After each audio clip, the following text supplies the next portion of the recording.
नमस्कार बच्चों, कक्षा 11 में हिंदी आधार के मियां नसरुद्दीन पाठ के प्रश्नोत्तर को आज हम समझने का प्रयास करते हैं। इस पाठ के अभ्यास को मैंने दो भागों में बांटा है। पहले प्रश्नों पर चलते हैं। पहला प्रश्न है कि मियां नसरुद्दीन को नानबाइयों का मसीहा क्यों कहा गया है।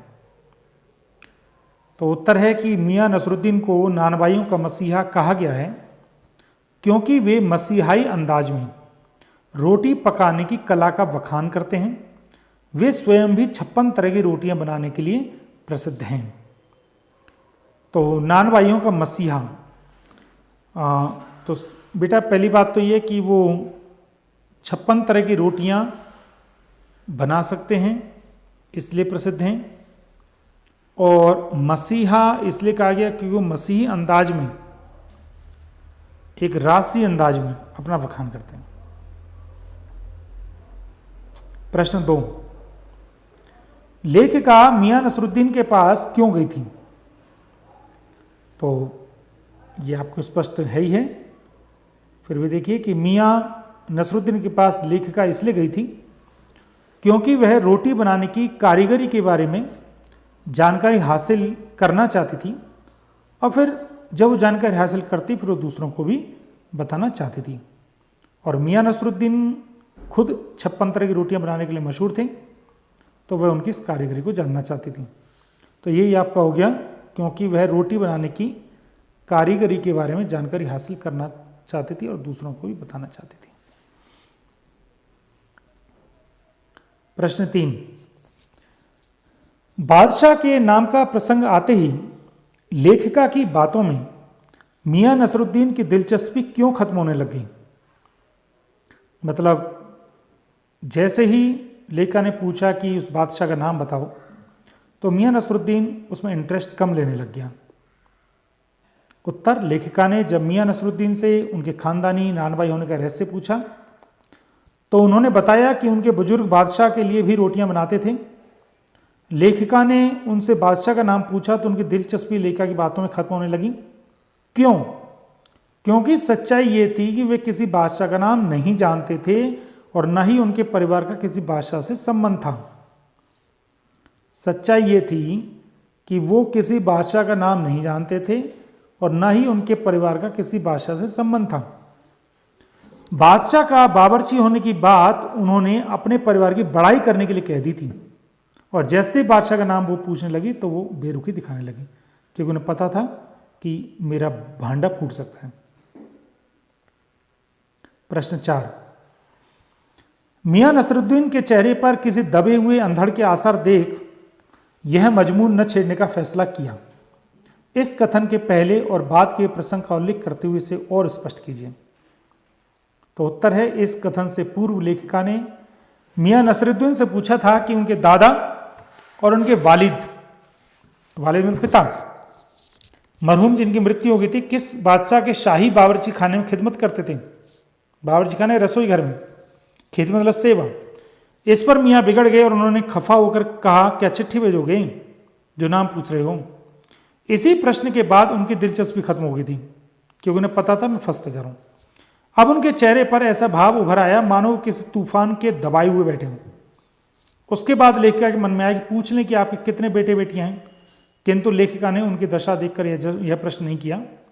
फिर लेखिका ने उससे जानना चाहा कि कारीगर लोग आपकी शागिर्दी करते हैं। तो मियाँ ने गुस्से में उत्तर दिया कि खाली शागिर्दी नहीं, 2 रुपये मन आटा और 4 रुपये मन मैदा के साथ से मजूरी भी देता हूँ। लेखिका द्वारा रोटियों का नाम पूछने पर भी मियाँ ने पल्ला झाड़ते हुए उसे कुछ रोटियों के नाम गिना दिए। इस प्रकार मियाँ नसरुद्दीन के गुस्से के कारण लेखिका उनसे व्यक्तिगत प्रश्न नहीं कर पाई। तो प्रश्न ये था बच्चे कि लेखिका ने ये कहा कि जब मैं बार बार उससे प्रश्न पूछ रही थी तो वो ऐसा लग रहा था जैसे किसी आंधी में मजबूर हो रहा हूं। तो मैं उसकी मतलब डर को देख करके या उसके इस तरह हाव को देख करके मैंने आगे के और प्रश्न नहीं छोड़े। तो कौन कौन से टॉपिक थे? जब उन्होंने राजा का नाम पूछा, और जब उन्होंने बेटे बेटी के बारे में पूछना चाहा, जब उन्होंने कारीगर के बारे में पूछना चाहा, और जब उसने रोटियों का नाम पूछा, तो इस तरह से वो ऐसा लग रहा था जैसे आंधी आने पर व्यक्ति परेशान होता है, ऐसे वो प्रश्नों से परेशान हो रहा था।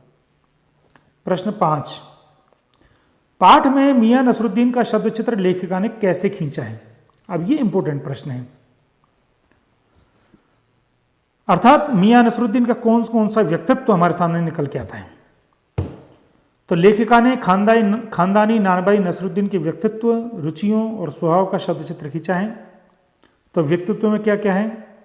वो बड़ा ही बातूनी है, अपने मुंह मियाँ मिट्ठू बनने वाला बुजुर्ग है, उसका व्यक्तित्व बड़ा ही साधारण है, पर वो बड़े मसीहाई अंदाज में रोटी पकाता है, जो उसका व्यक्तित्व है। और भी आप जोड़ सकते हैं पाठ को पढ़ने पर जो आपको लगता है। स्वभाव कैसा है? वह स्वभाव में रुखाई अधिक और स्नेह कम रखता था। वे सीख और तालीम के बारे में बड़ा स्पष्ट था, क्योंकि वो ये बताता है कि कोई अगर सीख दे दे तो वो पर्याप्त नहीं है, बल्कि उस पर चलना जरूरी है। उनका मानना था कि काम तो करने से ही आता है। सदा काम में लगे रहते थे, बोलते भी अधिक थे। और रुचियाँ क्या हैं? रुचियाँ मतलब इंटरेस्ट। वे स्वयं को किसी पंच हजारी से कम नहीं समझते।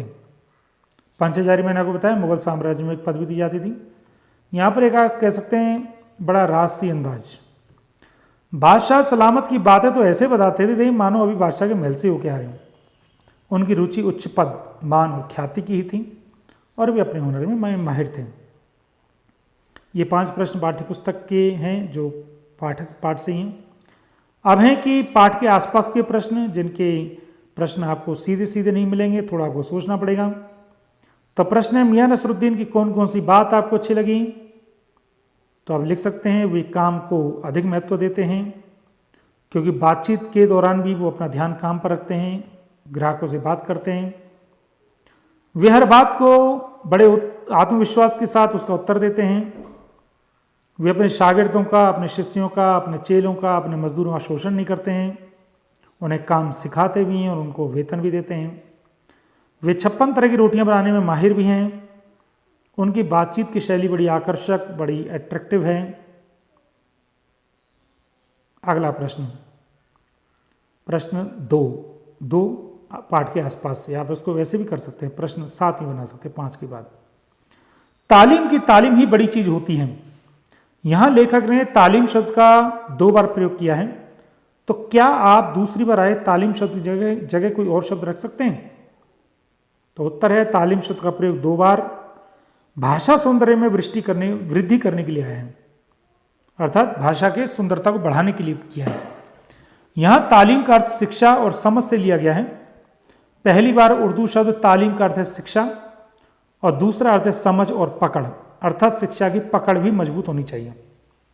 यह कथन मियाँ उस समय कहते हैं जब वे बता रहे थे कि बचपन से इस नानबाई काम को देखते हुए भट्टी सुलगाना, बर्तन धोना आदि अनेक कामों को करते करते उन्हें तालीम की पकड़ आती गई।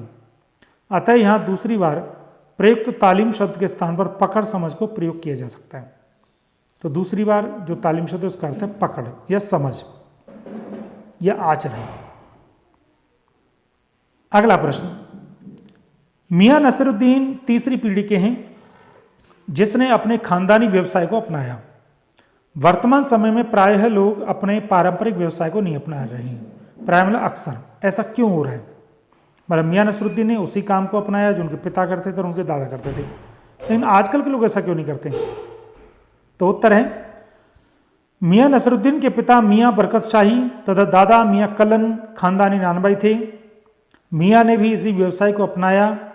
आजकल लोग अपने पारंपरिक व्यवसाय को नहीं अपना रहे हैं। पारंपरिक व्यवसाय मतलब ट्रेडिशनल बिजनेस। इसके कई कारण हैं। पहला, व्यवसाय से निर्वाह न होना, क्योंकि पुराने व्यवसायों से आय बहुत कम होती है। बच्चे, ट्रेंड चेंज होता है, तो जरूरी नहीं कि जो बिजनेस हमारे दादा करते थे वो बिजनेस आज भी ज़्यादा सफल हो। इसलिए लोगों ने अपने परंपरागत व्यवसाय को छोड़ा। इस तरह के व्यवसायों का प्रारंभ होना, नई तकनीकी व नए तरह के व्यवसायों का प्रारंभ होना, नई तकनीक और रुचियों में बदलाव के कारण नए नए व्यवसाय शुरू हो गए जिनमें आमदनी ज़्यादा होती है। अर्थात आजकल नए नए बिजनेस भी ऐसे आ गए हैं जो उस समय नहीं थे और आज हैं, और लोगों की उसमें बड़ी रुचि हैं और उनसे आमदनी भी ज़्यादा है। तो व्यक्ति देखता है कि बिजनेस में तो ये देखता है किस तरह फ़ायदा ज़्यादा है, इसलिए वो उसी बिजनेस को अपनाता है। शिक्षा के प्रसार के कारण सेवा क्षेत्र में भी बढ़ोतरी हुई है। अब यह क्षेत्र उद्योग व कृषि क्षेत्र से भी बड़ा हो गया है। पहले यह क्षेत्र आज की तरह व्यापक नहीं था, क्योंकि आजकल पहले एजुकेशन इतनी नहीं थी कि लोगों को बताया जाए कि आप इस बिजनेस के अलावा और बिजनेस भी कर सकते हो। लेकिन आजकल शिक्षा फैली है, तो जिसके कारण लोगों को समझ में भी आया कि हमारे लिए और भी बहुत सारे फील्ड हैं। और इसमें आप और भी जोड़ सकते हैं, पहले जातिवाद और वर्णवाद ज़्यादा था कि ब्राह्मण का बेटा ब्राह्मण के कर्म ही कर सकता है, क्षत्रिय बेटा क्षत्रिय के कर्म कर सकता है। लेकिन अब ग्लोबलाइजेशन के ज़माने में और भौमंडलीकरण और वैश्वीकरण के ज़माने में ये सब चीज़ें टूटी हैं, इसलिए व्यवसाय एक सीमित क्षेत्र तक नहीं रहा। प्रश्न अगला, मियां नसरुद्दीन ने कहा कि मियां कहीं अखबार नवीस तो नहीं हो। अखबार नवीस पत्रकार, यह तो खोजियों की खुराफात है। अखबार की भूमिका को देखते हुए इस पर टिप्पणी करें, मतलब अपना कमेंट करें। तो उत्तर है, आज का युग विज्ञापन का युग है, एडवर्टाइजमेंट का, और आज समाचार पत्र विज्ञापन का उत्तम साधन है। गांव, शहर, कस्बा या महानगर सभी जगह अनेक अखबार छपते हैं।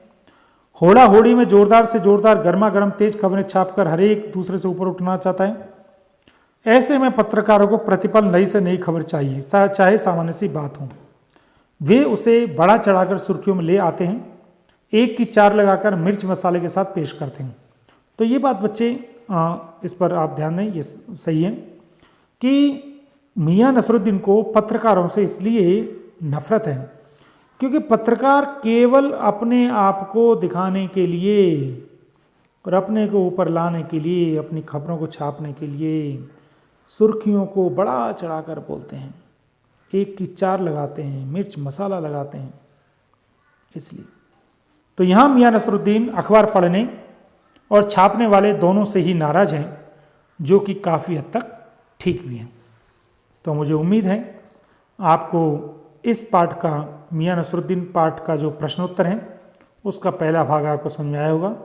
अगले भाग में इस पाठ के शेष प्रश्नोत्तर करेंगे। धन्यवाद।